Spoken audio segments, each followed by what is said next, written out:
کبھی سوچا ہے کہ رمضان کو اسلام میں سب سے مقدس مہینہ کیوں مانا جاتا ہے؟ یہ صرف بھوکا پیاسا رہنے کی بات نہیں، اس کی گہری تاریخی اور روحانی وجوہات ہیں جو اسے باقی تمام مہینوں سے بالکل الگ بناتی ہیں۔ آئیے مل کر اس کی حقیقت کو جانتے ہیں۔ اچھا، تو رمضان کی عظمت کو ٹھیک سے سمجھنے کے لیے ہم 4 اہم نکات پر بات کریں گے۔ سب سے پہلے دیکھیں گے کہ یہ شروع کہاں سے ہوا، یعنی وہ الہی حکم کیا تھا۔ پھر ہم جانیں گے کہ کیوں اسے مقدس کتابوں کا مہینہ کہتے ہیں۔ اس کے بعد ہم سال کی سب سے طاقتور رات یعنی لیلۃ القدر کی بات کریں گے، اور آخر میں ان خاص رحمتوں اور برکتوں کو دیکھیں گے جو یہ مہینہ اپنے ساتھ لاتا ہے۔ ہر بڑی روایت کی ایک شروعات ہوتی ہے نا؟ تو چلیے سب سے پہلے وقت میں پیچھے چلتے ہیں اور دیکھتے ہیں کہ رمضان میں روزہ رکھنے کا یہ سلسلہ آخر شروع کہاں سے ہوا۔ سوال یہ ہے کہ آخر وہ کون سا وقت تھا اور وہ کون سی جگہ تھی جہاں اس مقدس روایت نے جنم لیا؟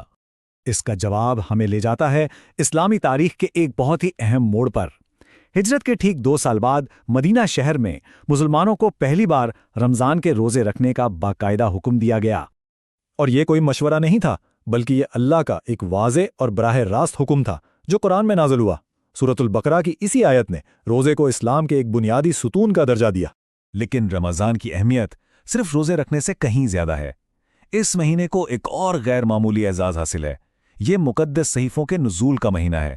یوں سمجھیں کہ یہ وہ خاص وقت تھا جب آسمان نے زمین والوں سے کلام کیا۔ دیکھیے، رمضان کی عظمت کی سب سے بڑی وجہ یہ قرآن کا نزول ہے، لیکن یہ جاننا اور بھی دلچسپ ہے کہ روایات کے مطابق دوسری آسمانی کتابیں بھی اسی بابرکت مہینے میں نازل ہوئی ہیں۔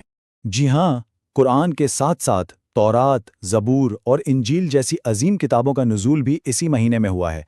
یہ بات رمضان کی روحانی اہمیت کو اور بھی بڑھا دیتی ہے۔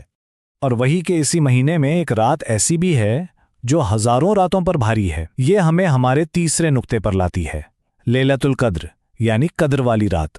یہ وہ رات ہے جب اللہ کا کلام اپنے عروج پر پہنچا۔ تو آخر یہ لیلۃ القدر ہے کیا؟ ذرا تصور کریں، یہ وہ لمحہ تھا، وہ رات تھی جب قرآن کی پہلی آیات نے لوح محفوظ سے پیغمبر اسلام حضرت محمد صلی اللہ علیہ وآلہ وسلم کے قلب مبارک تک کا سفر شروع کیا۔ یہی اس رات کی اصل روح ہے۔ اور جو چیز اسے اور بھی خاص بناتی ہے وہ ہے اس کا راز میں ہونا۔ ہمیں بس اتنا معلوم ہے کہ یہ رمضان کے آخری عشرے کی طاق راتوں میں سے کوئی ایک ہے۔ شاید اس لیے ان آخری دنوں میں عبادت کا جوش و جذبہ عروج پر ہوتا ہے، اس امید میں کہ یہ مبارک رات مل جائے۔ اچھا، تاریخ اور وحی کی بات تو ہو گئی، لیکن آج کے دور میں رمضان ہمارے لیے کیا معنی رکھتا ہے؟ یہ ہمیں ہمارے آخری حصے کی طرف لاتا ہے، یعنی وہ بے شمار روحانی انعامات اور برکتیں جو یہ مہینہ اپنے ساتھ لاتا ہے۔ اس مہینے کی سب سے خوبصورت باتوں میں سے ایک یہ تصور ہے کہ جنت کے دروازے کھول دیے جاتے ہیں اور جہنم کے دروازے بند، یعنی ایک ایسا روحانی ماحول بنا دیا جاتا ہے جہاں نیکی کرنا آسان اور گناہ سے بچنا ممکن ہو جاتا ہے۔ اور نیکیوں کا اجر وہ تو کئی گنا بڑھا دیا جاتا ہے۔ ذرا اس پر غور کریں، رمضان میں ادا کیا گیا صرف ایک فرض عام دنوں کے 70 فرضوں کے برابر ثواب رکھتا ہے، یعنی اجر میں سیدھا 70 گنا اضافہ۔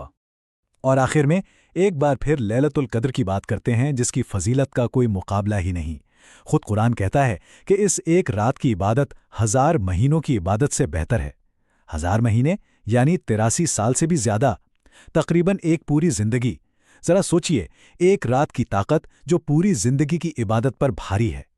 تو آخر میں یہ ایک ہی سوال ہمارے ذہن میں رہ جاتا ہے کہ آخر کیسے صرف ایک مہینہ ہمارے پورے سال کی روحانی زندگی کو بدل کر رکھ سکتا ہے؟ یہی وہ طاقت ہے جو رمضان کو تمام مہینوں کا سردار بناتی ہے، خود کو بدلنے اور اپنے رب سے تعلق مضبوط کرنے کا ایک سنہری موقع۔